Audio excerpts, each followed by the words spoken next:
진행하게 된 조서구입니다. 오늘은 한겨레 21 라이브에 처음으로 손고은 기자가 출연해 주셨는데요. 반갑습니다. 아, 네. 어, 저희 진행할 때 이제 옆에서 좀 많이 도와주시고 지켜보시다가 네. 오늘 처음으로 출연을 하시게 됐는데 좀 어떠신가요? 아, 이렇게 떨릴 일이 아닐 것 같은데 너무 떨리네. 네, 오늘 처음인데 앞으로는 좀 준비를 잘 하도록 하겠습니다. 네. 저희가 이번에 1470호에서 윤석열 대통령이 수능 킬러 문항을 배제할 것을 지시한 부분에 대해서 좀 논란이 됐잖아요. 그거에 관한 기사를 손고은 기자가 작성을 했습니다. 그래서 이렇게 모시게 됐는데 윤석열 대통령이 언급한 수능 대학 수학 능력 시험의 킬러 문항, 이게 구체적으로 어떤 부분이 문제라는 건가요? 아, 그러니까 지금 윤석열 정부 교육부에서는 킬러 문항을 이제 핀셋 제거하겠다 이러면서 이게 출제 단계부터 집중 점검을 해서 이게 우리가 사교육을 경감할 수 있도록 하겠다 뭐 이런 취지로 이런 대책을 내놨는데, 사실 언뜻 들으면 되게 뭐 명쾌하고 뚜렷해 보이는 대책이에요. 그러니까 수능에서 아이들을 너무 힘들게 하는, 그러니까 사교육 도움을 받아야만 풀 수 있는 문제들을 제거하면은 아이들이 사교육에 의존하는 것도 줄어들고 또 뭐 좀 공정한 경쟁을 할 수 있지 않겠느냐 이런 취지인데, 근데 현실에서는 좀 이게 다르게 작용한다는 게 문제인 것 같아요. 그러니까 대치동에서 한 10년 정도 국어를 가르친 선생님 얘기가 되게 인상적이었는데, 이게 정부가 지금 수능을 갈아엎겠다, 뭐 변별력이 없게 하겠다 이런 얘기를 한 게 아니잖아요. 그래서 결국은 아주 어려운 문제가 사라진 상태에서 아이들이 이제 고른 등급을 받을 수 있도록 하려면, 그러니까 뭐 지문이나 문제가 너무 어려운 게 아니라 결국에 아이들 실수를 유도해야 그 등급 분포를 고르게 할 수 있다는 거죠.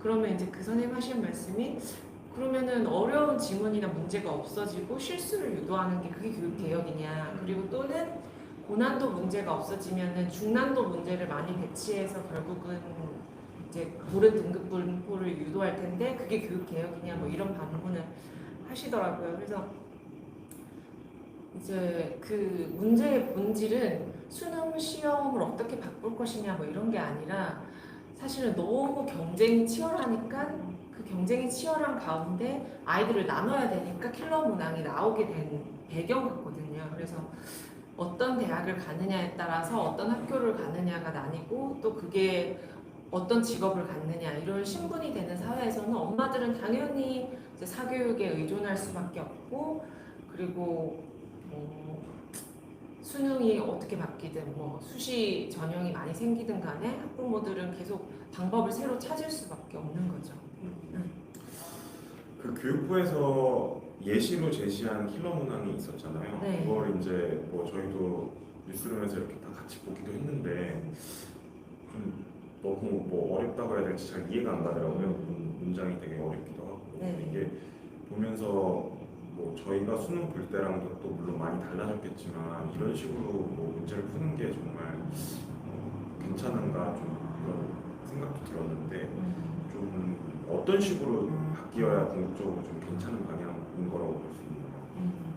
그러니까는 제가 이번 발표가 나오고 나서 뭐 학교 선생님, 뭐 공교육 선생님, 뭐 사교육 선생님, 그리고 뭐 국제학교 계신 분 이렇게 좀 다양하게 여쭤봤어요. 근데 이제 어떤 선생님 한 분은 이렇게 킬러 문항이 없어지면 수능 변별력 자체가 좀 뭐 줄어들 거고, 그럼 수능 영향력도 완화될 거고, 어쨌든 수능이라는 뭐 문제풀이식 공부 자체가 약간 시대착오적이니까 그거를 변화를 줘야 되는 거 아니냐 뭐 이렇게 얘기를 하시는 분도 계시더라고요. 그런데 사실은 뭐 과도한 경쟁 상태에선 수능을 이렇게 바꾸면 된다 뭐 이런 식으로 교육이 좋아지긴 좀 어려운 것 같아요. 예를 들어서 이제 이주호 교육부 장관님이 장관이 되시기 전에부터 계속 얘기해온 게 이제 아이비 바칼로레아 논술인데, 이 교육을 실제로 해오신 이제 국제학교 선생님한테 한번 여쭤봤던 적이 있어요. 그런데 뭐 아무리 교육 형식이 좋아도 그 현장에서는 어쨌든 이게 아이들 간에 뭐 경쟁이 있고 그렇기 때문에 뭐 아이비든 뭐든 또 사교육에 의존한다는 거예요. 그래서 이게 허울뿐이 뿐이다 뭐 이런 얘기를 하더라고요. 근데 또 최근에 제가 만평을 본 게 되게 인상적인 게 있었는데 이거를 풍선에 비유했더라고요. 그러니까 수능 문제가 나타나서 이걸 누르면은 뭐 논술이나 수시 문제가 올라오고 논술이나 수시 문제가 나타나서 이제 이걸 누르면 또 수능 문제가 올라오고 그래서 이게 본질적인 문제를 건드려야 되는데 자꾸 겉가지 형식을 바꿔서 교육을 개혁하자 이렇게 얘기를 하니까 좀 더 이제 학생들 입장에서는 답답하고 당장 시험은 닥쳤는데 불안하고 뭐 이런 문제들이 생기는 것 같아요. 네.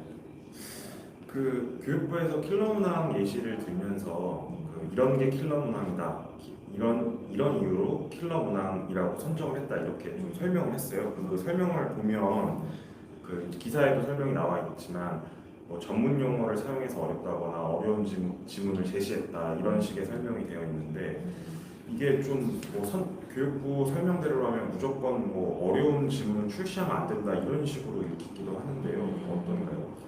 그러니까 이게 조금 보통 우리가 소위 얘기하는 킬러 문항이랑 교육부가 얘기하는 게 또 조금 다른 것 같아요. 그러니까 보통 킬러 문항이라고 하면은 너무 어려워가지고 아이들 오답 뭐 틀리는 비율이 되게 높은 그런 걸 이제 킬러 문항이라고 하는데 이번에 교육부에서 이제 발표할 때는 공교육 밖에서 나오는 그래서 이제 사교육에서 문제풀이 기술을 익혔을 때 유리한 그런 것들을 가리키긴 하셨더라고요. 근데 이게 사실은 많은 학생 학부모들이 이제 뭐 인터넷에도 글을 올리긴 했던데 굉장히 애매하다는 거죠. 공교육 안과 밖을 어떻게 이렇게 딱 자르듯이 구분할 수 있느냐. 그러니까 제일 이해하기 쉬운 건 이제 윤석열 대통령이 딱 지적하셨던 게 그 비문학 소위 말하는 독서였는데 이게 그 공부하는 취지 자체가 독서 과목을 보면은 이제 다양한 글을 읽고 좀 능동적으로 학생들이 이해하고 효과적으로 의사소통하고 비판적 사고 능력을 기르자 뭐 이런 취지인데 우리가 옛날에 해봐서 알지만 뭐 시나 소설을 줄 그어가면서 외우고 혹은 비문학 지문 EBS에 나온 거 교과서에 나온 것만 딱 외워가지고 시험 치는 그런 교육이 사실상 의미가 있느냐 이제 이런 비판적인 인식에서 네.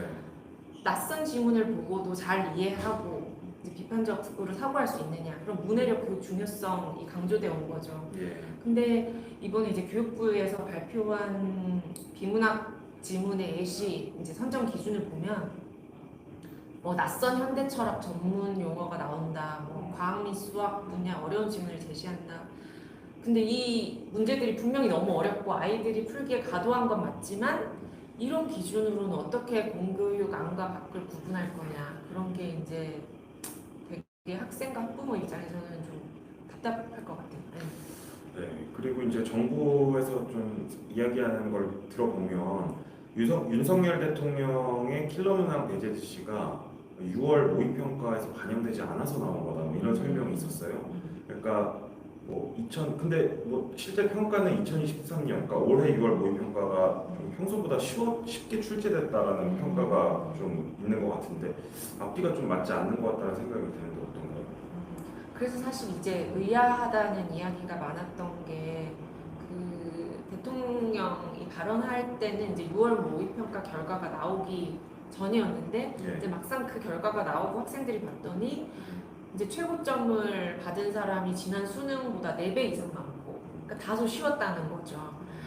그런데 이게 뭐 킬러 문항을 배제하라고 했는데 하지 않아서 이런 뭐 수능 시험을 총괄하는 사람이 경질되고 뭐 이런 혼란이 있었다 이렇게 약간은 조금 의아한 거죠.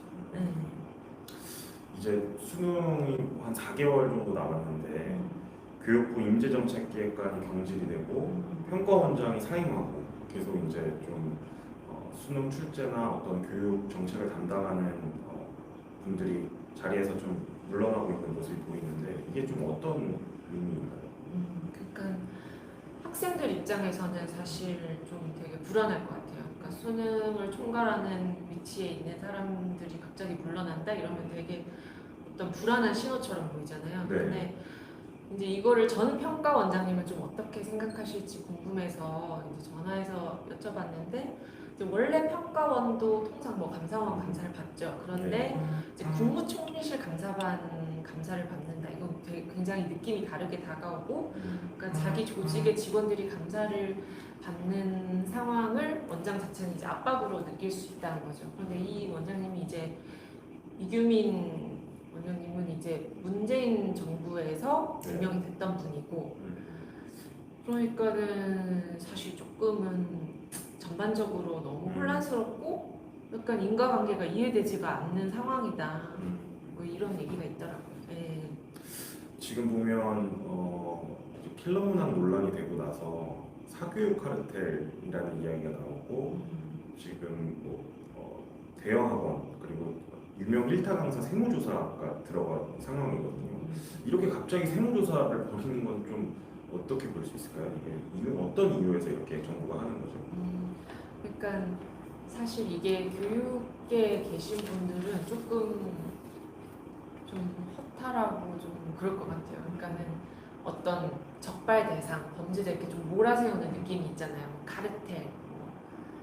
그런데 이제 당연히 대형 학원이나 일타 강사나 뭐 교육학자들이나 뭐 이런 분들이 뭐 비리를 저지른 게 있으면 처벌을 받아야겠죠. 그런데 그런 게 이제 명확하게 나오지 않은 상태에서 이제 그런 교육계 전반을 어떤 카르텔로 몰아세우면서 이게 교육개혁이다 이러면은 신뢰가 아닐까 이런 생각도 들고 그거에 대해서 이제 일부 정치인들이 지적을 하기도 했죠. 뭐 50억 법조 카르텔 이런 거에 대해서는 이렇게 적극적으로 언급하지 않으면서 이런 뭐 사교육계나 뭐 교육학자 공무원 이런 데 대해서는 카르텔 뭐 엄벌하라는 식의 이제 신호를 주는 게 좀 부당하지 않느냐 이런 의견도 있고요. 알겠습니다. 오늘 송보건 기자 나와서 처음으로 월목라이브 출연해 주셨는데 다음에도 좋은 기사로 만나뵈면 좋겠습니다. 감사합니다. 네, 감사합니다.